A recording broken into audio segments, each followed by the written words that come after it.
कुछ कहानियाँ सिर्फ कहानियाँ नहीं होती, कुछ डर हमेशा जिंदा रहते हैं और कुछ रूहें कभी चैन नहीं पाती। आज जो कहानी आप सुनने जा रहे हैं वो सिर्फ एक हॉलीवुड मूवी की इंस्पायरेशन नहीं है, बल्कि एक असली हकीकत है जो सांस रोक देती है। द कॉन्जरिंग हॉन्टेड बाय एबिल का असल सच। ईयर 1971 की बात है। रोजर और पैरोन ने अपनी 5 बेटियों के साथ एक फार्म हाउस खरीदा था एरिसवाइल, रोड आइलैंड में। घर 200 साल पुराना था। घर काफ़ी बड़ा था, लेकिन जब देखते थे तो घर बहुत पुरसुकून लगता था। लेकिन जिस दिन से उन्होंने उस घर में कदम रखा, जिंदगी ने एक डरावना मोड़ ले लिया। उनकी बेटियों ने उन्हें बताया कि हमारे खिलौने हमारी जगह से हिलते रहते हैं। अप्रैल, जो कि रोजर और पैरोन की सबसे छोटी बेटी थी, वो रोज़ एक औरत से बात किया करती थी। अप्रैल ने अपनी मदर कैरोलिन को बताया कि एक आंटी उसे कहानियाँ सुनाती है। एक दिन कैरोलिन पैरोन ने देखा कि सुबह सुबह घर के सारे दरवाजे खुले हुए थे, लेकिन रात को सोते वक्त वो सारे दरवाजे बंद कर कर सोया करते थे। जिस तरह रात के 12 बजते थे, रात को घर में हर जगह नॉक की आवाज़ आती थी, ऐसे जैसे कोई दरवाज़ा खटखटा रहा हो बहुत गुस्से से। और उसके बाद पूरे घर में इस तरह की स्मेल फैल जाया करती थी जिस तरह एक सड़ी हुई लाश उस घर में किसी ने ला कर रख दी। बचिया कैरोलिन को कहती थी कि हमें कोई औरत देखती है, कभी दरवाजे के पीछे से, कभी बेड के नीचे से, कभी कोई सोफे पर बैठकर हमें देख रहा होता है। सिंडी ने कहा कि वो औरत कहती है कि तुम लोग यहाँ पर नहीं रह सकते, ये उसका घर है। घर में सबसे ज़्यादा इफेक्ट उन बच्चियों की माँ कैरोलिन पर हो रहा था। वो रोज़ कमज़ोर से कमज़ोर होती जा रही थी, ऐसे जैसे कोई चीज़ उसको अंदर ही अंदर से ख़त्म कर रही हो। लोगों के कहने पर जब उस घर की हिस्ट्री चेक की गई, तब पता चला कि उनसे काफ़ी देर पहले वो गर्भरान था और उससे पहले उस घर में बादशिबा शर्मन रहती थी।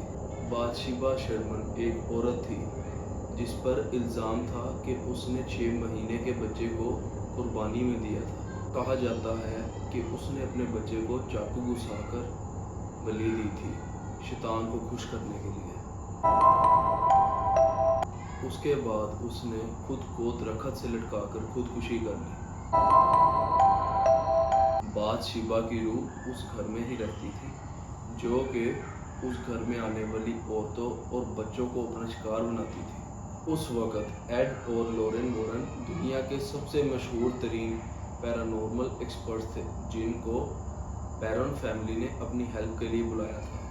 लॉरेन एक क्लेयरवॉयेंट थी जिसने घर में कदम रखते ही उन्हें बता दिया था ये जगह श्रापित है, यहाँ बादशिबा की रूह मौजूद है।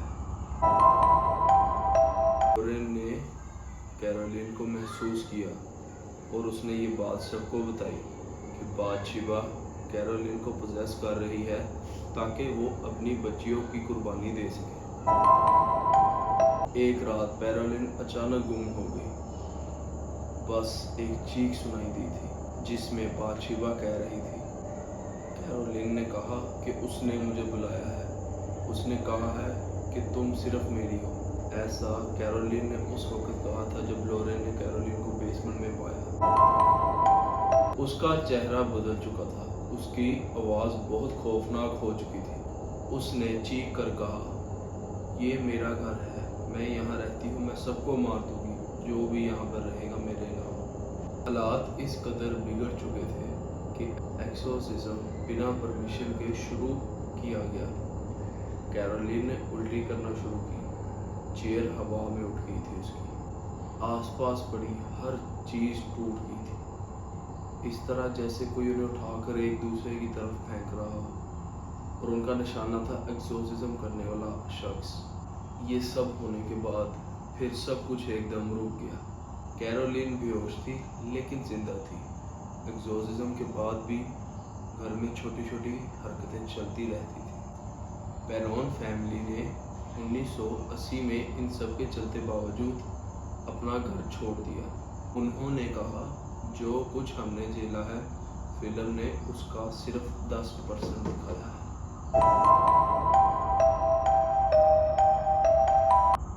एंड्रिया पेरोन, जो कैरोलिन की बड़ी बेटी थी, वो आज भी कहती है कि वो घर जिंदा था और वो घर हमें मारना चाहता था। 2013 में द कॉन्जरिंग फिल्म रिलीज हुई तो लोगों ने कहा कि ये सिर्फ एक फिल्म है, मगर लॉरेन वॉरेन ने इंटरव्यू में कहा था कि मैंने अपनी ज़िंदगी में इससे ज़्यादा डरावना और खौफनाक कुछ भी नहीं देखा था।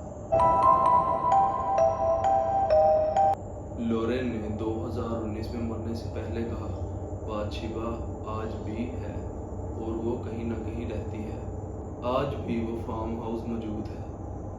जो लोग उस फार्म हाउस के आसपास रहते हैं वो कहते हैं कि रात के वक्त उस फार्म हाउस से आज तक चीखों की आवाज़ें आती हैं।